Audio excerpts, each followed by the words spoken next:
a gente pensa no céu e na lógica do céu, a gente começa a pensar que a lógica do céu é invertida. É bem diferente da lógica da terra. Porque os céus, eles não olham segundo os padrões da terra. A gente vai perceber que em toda a história da Bíblia, vários exemplos testificam essa verdade. A gente vai ver na história de José, quando ele apresenta os seus filhos ao seu pai, e o mais novo recebe a bênção no lugar do mais velho. E José tenta consertar a mão do pai, dizendo: não, pai, a bênção é para o mais velho. E o pai disse assim: não, mas eu quero desse jeito. E ali o mais novo é abençoado com a bênção que seria para o primogênito. A gente vê Samuel, primeiro, o mais curioso, né? Samuel sendo levado para a casa de Jessé, quando Israel já tinha um rei. E Samuel é levado para a casa de Jessé para ungir um rei, quando existia um rei reinando. Isso já é invertido. Mas Samuel chega lá para ungir o novo rei de Israel. E pela lógica da terra, se apresentam os filhos mais velhos, os com porte físico adequado. E aí Samuel vai passando de um em um e não percebe ser nenhum deles aquele a qual o Senhor tem escolhido para ser o novo rei. Samuel pergunta a Jessé: não tem mais nenhum menino? Tem aquele que está lá no campo, ele é um pastorzinho de ovelha, né? E aí quando chama e vê o menininho Davi, o mais novo, é a esse que o Senhor escolhe. A gente vai ver Gideão sendo escolhido, e ele diz assim: a minha tribo é a menor, eu sou o menor. O próprio Saul, como nós vimos ontem, né? Sou da menor das tribos, sou o menor da casa do meu pai. Então, a gente vai ver que a lista é bem grande. Se você perceber até na geografia, a cidade, né, em que Jesus nasceu, Belém, será que pode vir de uma terra tão pequenininha? A Bíblia diz assim: tu não és a sem importância, porque de ti sairá o Salvador. Então, você percebe que o céu parece que gosta de inverter a lógica da terra. E a gente pode perceber que em todos esses exemplos que nós vemos, a gente vai ver a soberania de Deus frustrando os padrões da terra. E eu fiquei pensando nas circunstâncias que a gente está vivendo hoje. Ontem estava todo mundo aqui aleluiado por causa do cajado de pão, é verdade.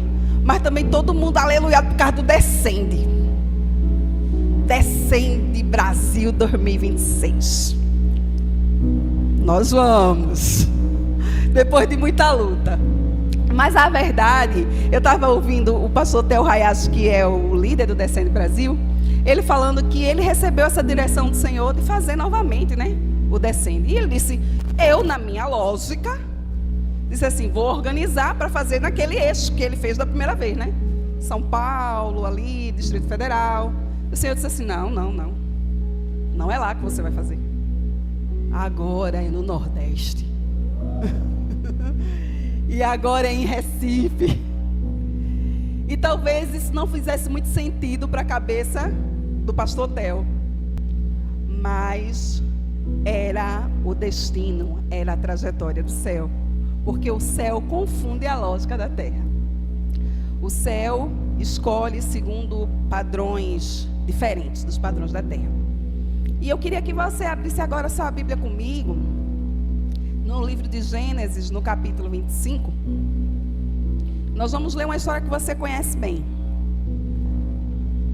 Rapaz, é porque eu tenho que dar uma palavra de louvor a Deus pela vida de Magal. Ele não está nem aqui, mas Magal, você amostra.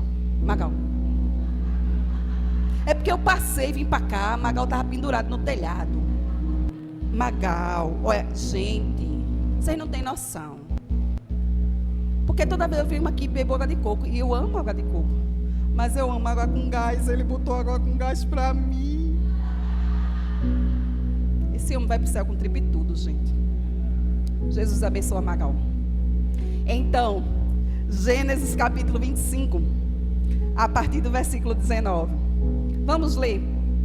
A gente podia projetar aqui Gênesis 25, do 19 ao 24.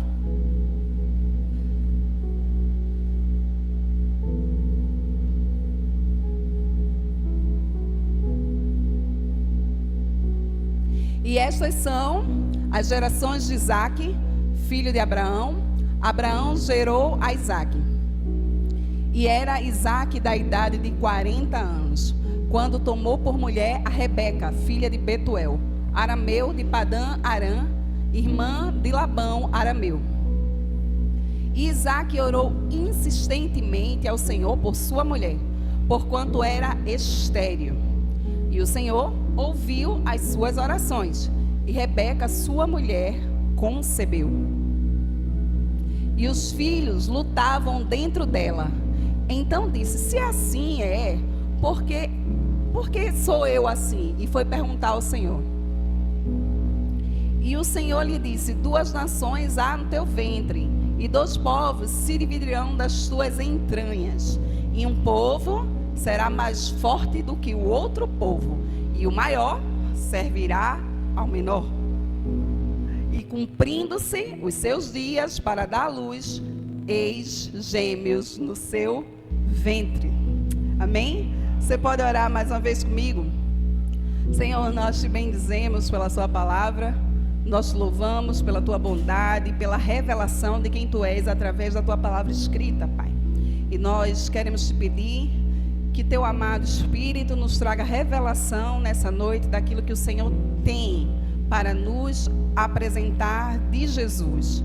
Nós queremos sair daqui com o coração cheios daquilo que o Senhor mesmo já plantou em nós. Muito obrigada, Senhor, pela tua palavra, em nome de Jesus. Amém. Então, como eu disse, essa é uma história que você certamente conhece. A história do nascimento dos descendentes de Isaque, filho de Abraão. E assim como eu disse que os padrões do céu são diferentes, o Senhor chama Abraão e diz que ele vai ser pai de uma grande nação. Abraão casa com Sara, e Sara era estéril. E você vai perceber que por mais ou menos um período de 20 anos, Abraão esperou por um milagre acontecer para que Sara assim pudesse gerar a Isaque. E aí Isaque cresce, e nesse texto que nós lemos, nós vimos que aos 40 anos ele casou-se com Rebeca. E o que é que Rebeca era, meu povo? Estéril. Parece que Deus gosta dos negócios complicados, né? Porque ele diz que o homem vai ser pai de uma grande nação, e todas as matriarcas são estéreis. E aí a Bíblia vai dizer que Isaque orou, apresentou ao Senhor de forma insistente a vida da sua esposa. E a Bíblia diz que após essa oração, Rebeca deu à luz. Rebeca, ou melhor dizendo, Rebeca engravidou, ela concebeu. E a palavra do Senhor nos diz, segundo esse texto que nós lemos, que Rebeca estava grávida de gêmeos. E não foi uma gravidez fácil. É porque, como eu já disse em outra oportunidade, às vezes a gente lê a Bíblia de uma maneira bem fofinha, romântica, e a gente vai lendo, né? E os bebês lutavam no seu ventre. E a gente acha assim, né? Que de vez em quando eles, né? Aquela barriga. Irmão, tu não tem noção. A mulher que já gestou aqui sabe que uma criança, quando está mexendo muito, dependendo do tempo de gestação que tu tá e da tua anatomia, isso incomoda um bocadinho. Agora, imagine 2 crianças brigando, porque elas estavam brigando no ventre. Isso causava muita dor, muito desconforto para a mãe.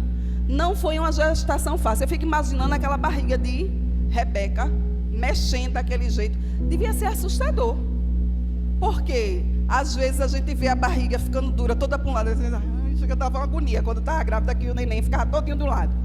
Imagina as 2 criaturinhas brigando dentro do ventre. Então, isso foi de uma forma, foi um incômodo, uma dor, um desconforto, que a Bíblia diz que Rebeca foi perguntar a Deus o que é que estava acontecendo. Porque ela disse assim: como assim? eu não podia ter filho. Meu marido me apresenta diante de Deus para que eu possa gestar. E agora que eu estou gestando, eu não estou entendendo. Eu estou com esse sofrimento todo. Eu acho que é melhor não estar viva. Foi isso que ela disse diante do Senhor. E o que está acontecendo comigo? Por que essa gestação está sendo levada desse jeito? E aí, Rebeca recebe uma resposta, né? Ela recebeu o laudo do céu da ultrassom, né? Porque naquele tempo não tinha ultrassom. O Senhor fez a ultrassom e disse assim: ó, Rebeca, é o seguinte, porque aí no teu ventre tem 2 nações. Aí no teu ventre tem 2 meninos, 2 nações estão sendo geradas no teu ventre. E é interessante, o versículo 24 diz assim, ó,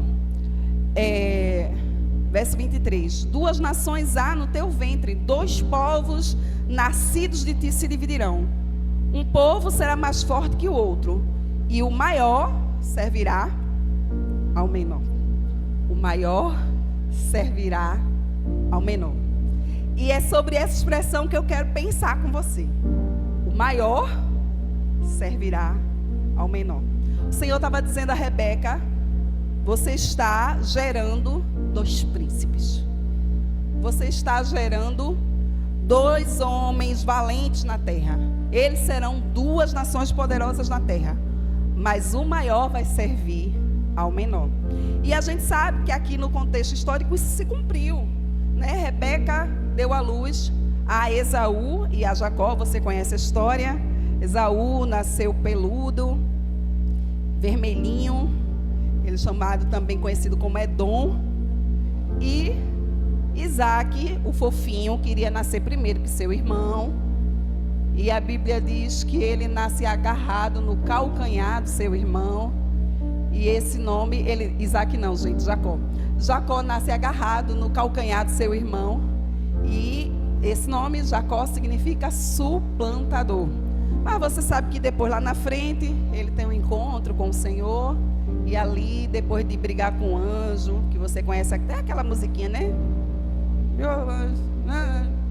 Essa daí.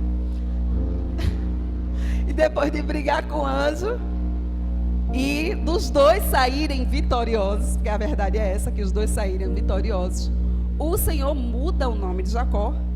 E ele diz: agora tu não serás mais Jacó, agora tu não serás mais suplantador, agora você será Israel, que significa príncipe do Senhor. Então, dos descendentes de Esaú, que era também conhecido como Edom, surgiu o povo edomita. E dos descendentes de Jacó, que recebeu o nome de Israel, os israelitas. Então, assim se cumpriu a palavra profética que foi dita a Rebeca. Você está gerando 2 nações. Elas estão brigando entre si, porque assim será durante toda a vida. Por quê? Porque aqueles povos, os edomitas e os israelitas, eram povos que eram hostis entre si. E de verdade, o maior serviu ao menor. O maior povo, o povo do filho primogênito de Edom, serviu a Israel. A história do povo de Israel vai contar que o rei Davi fez com que esse povo fosse dizimado em uma grande guerra, e esse povo se tornou sujeito ao povo de Israel. Então, o maior, de fato, serviu ao menor. Mas essa expressão, o maior servirá ao menor, também fala profeticamente para nós. E é sobre isso que nós vamos pensar nessa noite. Que sempre estaremos diante de 2 possibilidades: do maior servir ao menor. E dentro dessa história que a gente leu, a primeira delas já é apontada: entre o pecado e a natureza divina. Eu queria que você entendesse que profeticamente a história do nascimento desses 2 meninos, dos gêmeos, Esaú e Jacó, aponta para as 2 naturezas que nós carregamos dentro de nós: a natureza divina e a natureza do pecado. nós vamos entender que todos nós nascemos com uma natureza pecaminosa. Todos nós, a partir do pecado concebido por Adão e por Eva, fomos marcados desde o nosso nascimento com essa natureza, a natureza do pecado. Mas a verdade também é que a partir de Jesus, a partir do nascimento de Jesus, da crucificação de Jesus e da sua ressurreição, a porta para a natureza divina nos foi apresentada e nos foi tornada acessível. E você precisa entender que, dentro da perspectiva da natureza do pecado, representada aqui por Edom, por Esaú, e dentro da perspectiva da natureza divina, representada aqui por Jacó, Israel, a pressão para que você permaneça na natureza do pecado é muito maior. A pressão para que você viva uma vida de pecado é muito maior. A Bíblia diz que nós temos que lutar contra o diabo, contra a carne e contra o mundo. Então, nessa perspectiva, a natureza pecaminosa é maior. Mas, como eu já disse, nos foi apresentado a natureza divina através de Cristo e, como foi dito nessa noite, esse Jesus crucificado. E é através de Jesus que essa natureza divina nos é apresentada, mas em comparação ela seria a menor. No entanto, se a gente segue um padrão de vida vitorioso, segundo o modelo de Jesus, essa natureza de Jesus, ela será vitoriosa sobre a natureza do pecado. Você consegue entender isso? A natureza de Jesus, ela se torna maior porque a sua natureza deixa de existir. A natureza pecaminosa. A Bíblia diz que já não vivo mais eu, mas Cristo vive em mim. Então, o maior servirá ao menor. A natureza pecaminosa se submete à natureza divina. A natureza de Jesus reina sobre a natureza pecaminosa. E isso faz com que você entenda que a partir de Jesus, você tem acesso a essa nova vida, mas sempre será uma escolha. Você sempre terá a escolha do maior servir ao menor. Sempre será uma escolha, sabe? É tão importante que você entenda que as coisas não mudaram no padrão do Evangelho. O caminho continua sendo estreito. A porta continua sendo estreita. O caminho continua sendo difícil.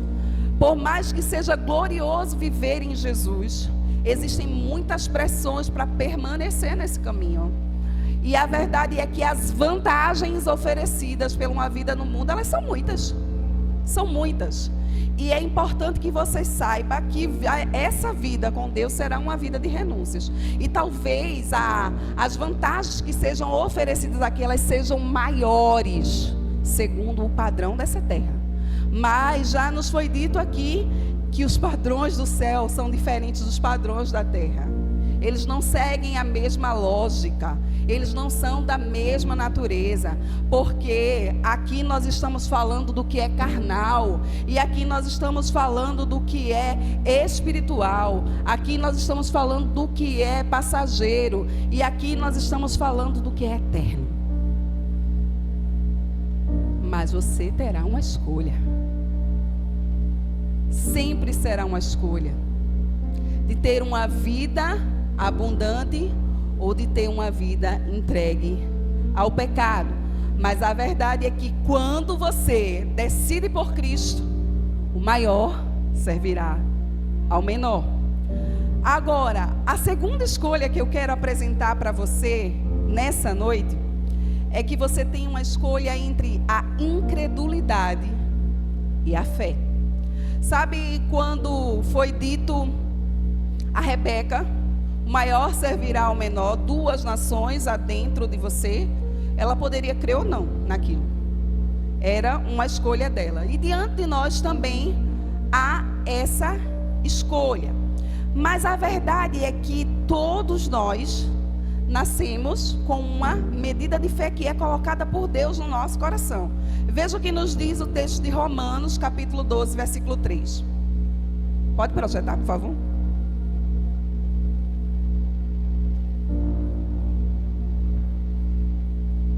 Porque, pela graça que me é dada, digo a cada um dentre vós, que não pense de si mesmo além do que convém. Antes, pense com moderação, conforme a medida da fé que Deus repartiu a cada um. Então, cada um de nós recebeu da parte de Deus uma medida de fé.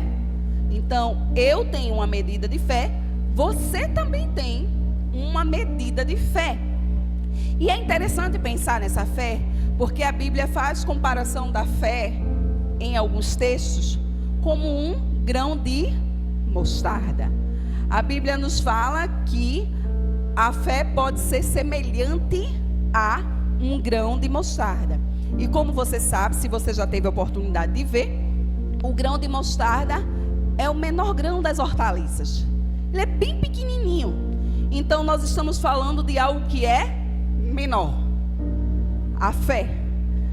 E quando a gente pensa na incredulidade, irmãos, viver de modo natural, viver na incredulidade, as oportunidades para isso sempre serão muitas. Talvez seja muito mais fácil viver na incredulidade, de modo natural. Você é pressionado todo dia a não ter fé.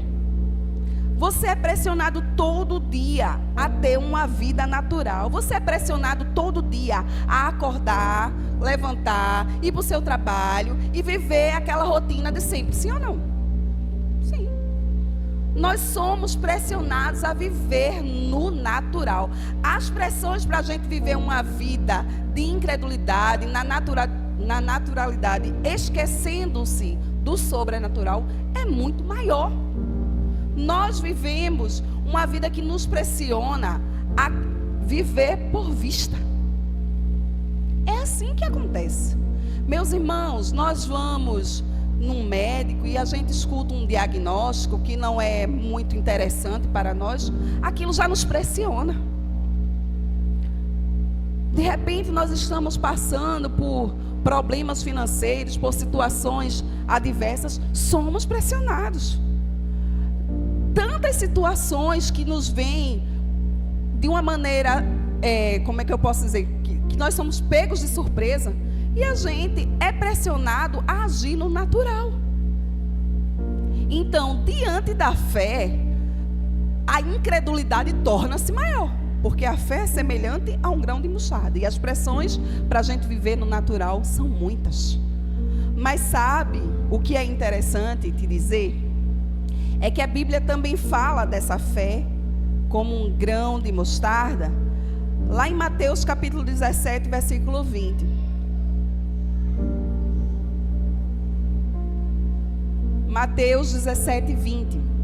Diz a palavra do Senhor: E Jesus lhes disse: Por causa da vossa incredulidade, porque em verdade vos digo, que se tiverdes fé como um grão de mostarda, direis a este monte: passa daqui para acolá, e há de passar, e nada vos será impossível. Aleluia. Sabe, a Bíblia está dizendo assim, olha, a fé, ela é pequenininha, semelhante a um grão de mostarda, mas se você colocar ela em ação, se você crer no coração e declarar com a sua boca, você vai dizer a esse monte: lança-te daqui para o mar. Você está falando para um monte, para uma montanha, para algo que é maior. E ele assim fará, e assim acontecerá. A Bíblia está dizendo para mim e para você que o maior servirá ao menor. Que a incredulidade, ela tem que se render à fé. Que diante das circunstâncias adversas, você precisa colocar essa fé que é menor para que ela cresça. Você precisa declarar essa palavra. Você precisa tornar real aquilo que está dentro de você. Porque a Bíblia diz que nós cremos com o coração e confessamos com a boca. Você precisa confessar a palavra para que o maior seja servo do menor, para que o maior possa servir ao menor. Você precisa entender que diante do diagnóstico médico, você precisa declarar a palavra de fé. Diante da impossibilidade financeira, você precisa declarar a palavra de fé. Diante do problema familiar, você precisa declarar a palavra de fé. E assim o maior servirá ao menor. Não tem lógica, irmão. Abra mão de entender, declare. Tem lógica não. Você teve a oportunidade de ver isso na prática nos dias do No Foco. Nós estávamos aqui feito um bando de doido orando e dizendo: Senhor, manda o lugar onde nós vamos encontrar a pessoa. Senhor, manda as características, manda a condição que essa pessoa está enfrentando. Irmão, isso é negócio de doido, irmão. Irmão, tu sair daqui dizendo assim: ó, eu vou evangelizar. E tu vai para onde? Eu não sei não. Deus disse que era pular por baixo. Porque me disseram assim: hoje é lá embaixo. Eu tô certo. Aí o outro irmão disse assim: é depois, dali, ó, como foi? João Goulart depois de Doca. Eu, eita, GPS aí tá bem calibrado. E vai e vê a cor da camisa, a blusa branca, cabelo preto baixinho e não sei o que. Peraí, menino, isso é negócio de doido. Tu sai procurando uma pessoa que tu não sabe onde está, que tu nunca visse, mas que tu tem uma impressão de Deus a respeito dela. Só faz isso quem tem fé. Porque pela lógica humana, o mais fácil é tu chegar e entregar folheto. E eu não estou dizendo que isso não seja eficaz, mas há um modo mais eficaz de tocar o coração das pessoas. Mas você só faz isso se você tiver fé.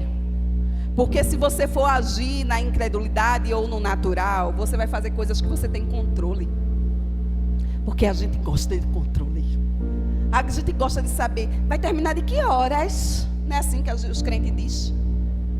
Só que isso não tem hora para terminar, irmão. Porque se dependesse do grupo de Magal, a gente estava até agora esperando ele voltar. Bichinho, já elogiei, agora já estou, né, expondo, irmão.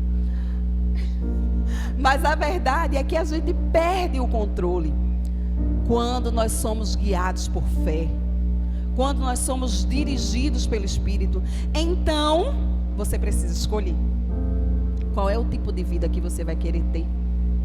Se você vai agir no natural, se você vai viver na incredulidade, porque eu só faço o que cabe no meu bolso, eu só vivo segundo o diagnóstico da medicina, eu só avanço se eu tiver certeza, ou eu vou porque eu recebi uma palavra de Deus. Como é que você vai se mover? Porque diante de mim e de você sempre haverão pressões para a gente se mover na incredulidade. Mas quando a gente se move em fé, a Bíblia diz: você diz à montanha, se lance ao mar, e ela vai se lançar. E o maior servirá ao menor. E eu fico pensando que existem tantas situações em que a gente é desafiado a escolher. Sabe, duas coisas que também nos pressionam diante de uma escolha é entre a gratidão e a murmuração. Nós ouvimos aqui o nosso irmão Clefson falando de gratidão ontem no Cajado de Pão, nas ofertas, e hoje ele ainda citou um pouco a respeito disso. Sermos gratos ao Senhor por tudo o que Ele tem nos dado. Mas de repente a gente começa a ter o padrão desse mundo. E o padrão desse mundo é um padrão de murmuração. O padrão desse mundo é levantar e dizer: está tudo caro. O padrão desse mundo é dizer: não tem nada que preste nesse bairro. O padrão desse mundo é dizer: não vai dar certo. Irmão, murmuração é fé no lugar errado. Toda vez que eu e você abrimos a nossa boca para murmurar, nós estamos prestando culto a Satanás. todas as vezes que nós abrimos a nossa boca para reclamar, não é ao Senhor de toda a terra que nós adoramos, mas nós estamos adorando a Satanás e aos seus demônios. Mas nós temos uma escolha, porque muitas vezes, diante de nossas mãos, existem coisas que são tão pequenas e a gente fica pensando: será que eu posso agradecer por isso? Mas a verdade é que o Senhor Jesus nos ensinou que sim. A sua palavra diz que quando ele foi multiplicar pães e peixes, existia uma multidão de homens para serem alimentados. E ele diz assim: ó, vocês precisam dar de comer. Ele testando os seus discípulos: vocês precisam dar de comer a esses homens. E os discípulos disseram assim: mas nem que a gente fosse comprar, a gente ia ter dinheiro para alimentar essa multidão toda. E aí um dos discípulos diz assim: mas tem uma criança ali, um menino que tem 5 pães, 2 peixes. E aí Jesus manda trazer. Irmãos, quando Jesus pega aqueles pães e peixes, ele não fica dizendo: mas rapaz, só tem isso? Como é que eu vou dar de comer essa multidão todinha? Não é possível não, que vocês não conseguiram mais nada. Nem aquele pão de 30 centímetros vocês trouxeram. Não dá não, meu filho, esse pão aqui não dá para alimentar. Foi assim que Jesus fez? Não. A palavra do Senhor diz que ele ergue aquele lanchinho aos céus e ele dá graças. Ele agradece. E a partir da gratidão do Senhor, a multiplicação acontece. Você entende que a pressão para murmurar era muito grande? Existia uma multidão para ser alimentada e não tinha comida. E simplesmente Jesus podia dizer: manda esse povo embora. E aquele povo podia sair reclamando. Os discípulos podiam ficar pensando: Jesus colocou a gente no imprensado. Mas a verdade é que Jesus nos ensina que a gente pode agradecer pelo pouco. Irmão, se você está focado no que você não tem, você vai continuar não tendo. Tudo que você foca cresce. Mas se você focar naquilo que você tem nas suas mãos e for grato, vai crescer. O maior servirá ao menor. Se você focar na gratidão, toda a murmuração vai ter que se render à gratidão. Se você começar a ter um coração grato, você vai começar a olhar as coisas de maneira diferente. Você se lembra de Isaías? Isaías olhando as coisas no patamar dele, ele só reclamava. E ele só maldizia, ele dizendo: esse povo, ai dos que fazem isso, ai dos que fazem aquilo, e está tudo errado, está tudo troncho. O Senhor disse assim: Isaías, vem aqui para o lugar onde eu estou. E a Bíblia diz que ele entra naquele lugar, o lugar da presença, o lugar do trono, e ele viu que a terra estava cheia da glória de Deus. Você entende quando nós olhamos as coisas da perspectiva de Deus, como tudo se torna diferente, como nós temos motivos para agradecer. Porque se nós formos olhar segundo a perspectiva dos homens, nós vai dizer: esse bairro não presta para nada. Mas essa não é a perspectiva dos céus. Os céus veem tesouros nesse lugar. E eles estão escondidos não de nós, mas para nós. Eles estão escondidos para que a gente possa encontrá-los. Então, irmão, comece a agradecer.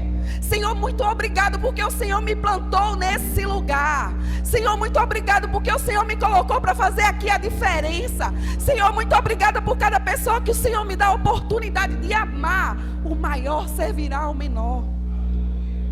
Não foque na murmuração, foque na gratidão. Seja grato. Seja grato. Seja grato. E nós vimos no dia de ontem que nós temos a responsabilidade com o reino. Nós temos a responsabilidade de ter uma mentalidade de reino. E mentalidade de reino fala a respeito de avanço. Nós vimos ontem que o lugar mais seguro no reino é o lugar de conquista, é o lugar de avanço. Então você tem uma escolha entre avançar ou permanecer. Sempre será uma escolha diante de você. E a maioria de nós temos dificuldades com mudanças. A gente tem resistência a mudanças. A gente gosta, mais uma vez eu digo, de controle. A gente gosta de saber como começa e como termina.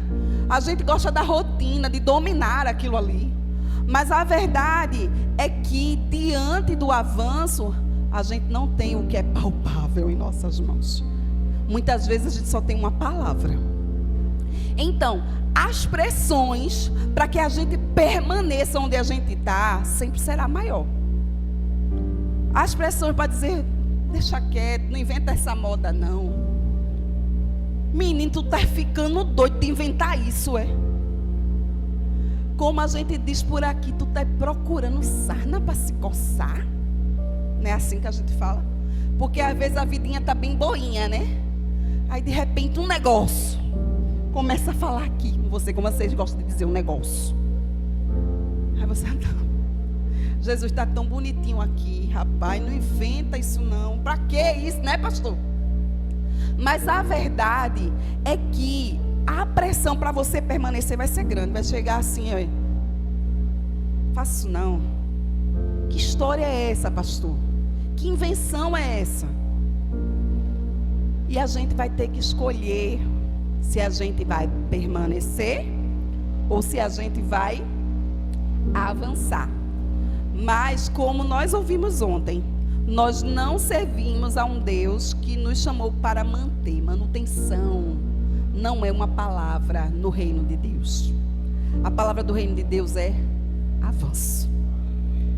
Sabe, meus irmãos, em nenhum aspecto da sua vida você pode estar satisfeito com manutenção.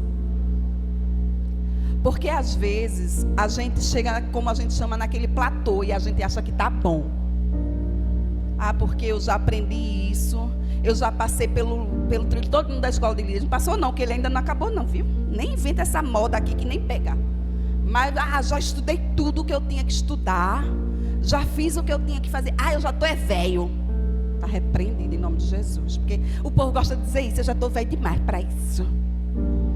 Irmão, a Vanderlei compartilhando comigo, do velhinho Moisés, sendo levado para o Egito, para libertar o povo. Tu sabe quantos anos Moisés tinha?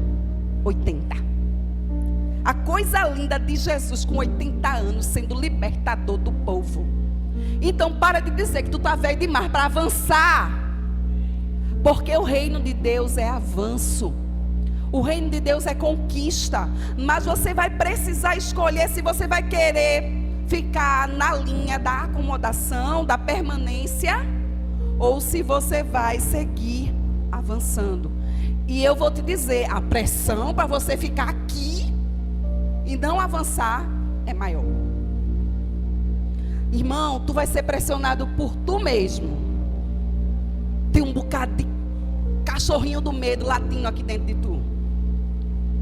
Mas onde os cachorros do medo latem, ali está a porta do sucesso. Quando eles estão latindo ali bem forte, te deixando com bastante medo, irmão, avance. Avance. Porque ali é o lugar da conquista. Ali é o lugar do avanço do reino de Deus. Avançar muitas vezes significa deixar tudo. Abandonar tudo. Vamos ver um exemplo disso na palavra do Senhor em Marcos 10, a partir do versículo 28.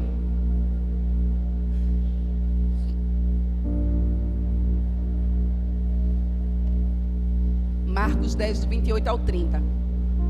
Diz a palavra do Senhor. E Pedro começou a dizer-lhe: eis que nós tudo deixamos e te seguimos. E Jesus respondendo disse: em verdade vos digo que ninguém há que tenha deixado casa, ou irmãos, ou irmãs, ou pai, ou mãe, ou mulher, ou filhos, ou campos, por amor de mim e do Evangelho, que não receba 100 vezes tanto, já neste tempo, em casas, e irmãos, e irmãs, e mães, e filhos, e campos, com perseguições, e no século futuro a vida eterna. Porém, muitos primeiros serão derradeiros, e muitos derradeiros serão primeiros. Aleluia! Essa é a lógica do céu. Ah, mas eu vou deixar tudo. Eu vou deixar o maior para te seguir, Jesus. E o que é que eu vou ter? 100 vezes mais. Ainda nessa terra e no século vindouro. 100 vezes mais. Irmãos, o seu coração não está aqui nessa terra, eu sei, não deve estar. Não deve estar nos bens daqui nessa terra, mas é promessa do Senhor. Irmão, tu é rico demais, porque tu não sabe. Aonde tu for nessa terra, tu tem uma casa. Tenha certeza disso. Você tem a família maior dessa terra. Irmão, se Deus te mandar para o Afeganistão, tu tem casa lá. Irmão, só Clefson creu, Jesus. Se Deus te mandar para o Afeganistão, tu tem casa lá. Oh, glória. Não quer dizer que você vai não, irmão. Só se Deus mandar, tá certo? Se Deus te mandar para a faixa de Gaza, para Israel, para o alto do bigode, tu tem casa lá. E tem irmãos, e tem irmãs, e tem pai. Irmão, quantas coisas eu tenho recebido ao longo dessa jornada ministerial. Quantas coisas você tem recebido de Deus? Quantos pais você tem? Quantas mães você tem? Quantos irmãos e irmãs você tem? O maior servirá ao menor. Ah, porque eu deixei tudo, você ganhou 100 vezes mais. Essa é a verdade da palavra de Deus. Para com isso de que, porque eu não sei o que vai acontecer, eu não tenho certeza de... tu não vai ter certeza de nada, mas tu vai ter tudo. Você tem que abrir mão do controle. E você precisa entender que está tudo preparado para você. Não tem como você dizer, Senhor, eu vou abrir mão do meu lugar de permanência. Eu vou abrir mão da minha estabilidade. Eu vou abrir mão da minha zona de conforto. E eu vou deixar tudo por ti. E ser simplesmente abandonado. Você acha que é esse tipo de pai que você tem? Você acha que é assim que Deus trata os seus filhos? Se você acha, você ainda não conheceu o seu pai. A verdade é que Ele garante primeiramente a sua presença todos os dias com você. E segundo, nós lemos palavras declaradas pelo nosso Senhor Jesus Cristo. Você terá nessa vida 100 vezes mais e no século vindouro.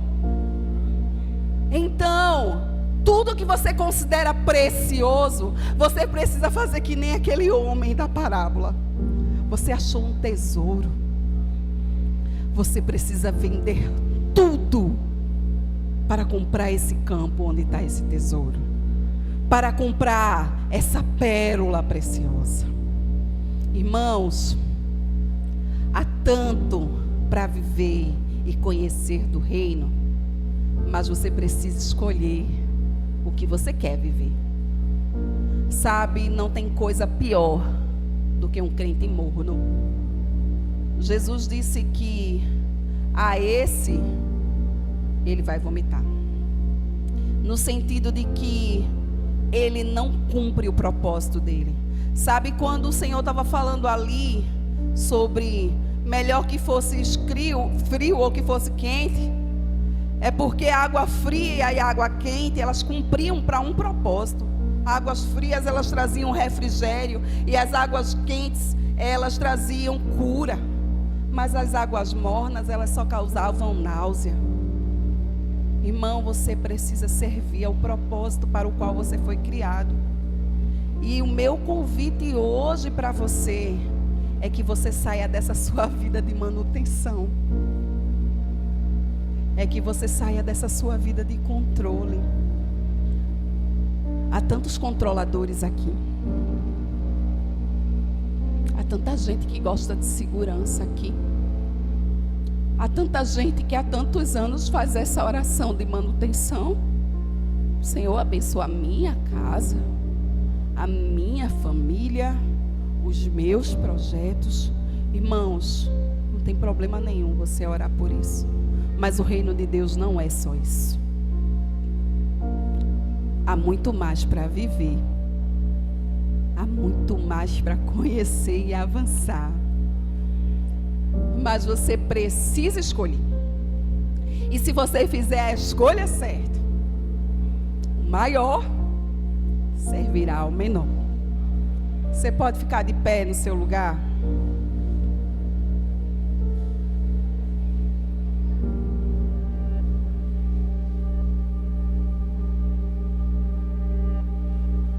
Nós vamos adorar